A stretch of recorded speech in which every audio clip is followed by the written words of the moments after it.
Құрметті достар,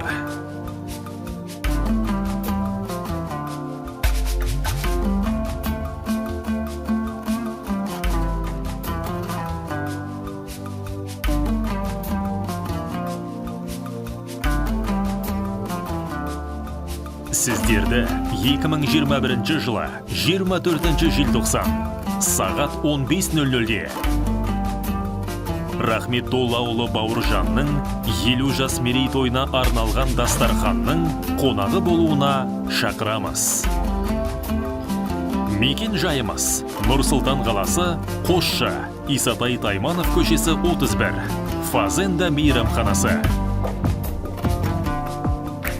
Бауыржан Айнұр.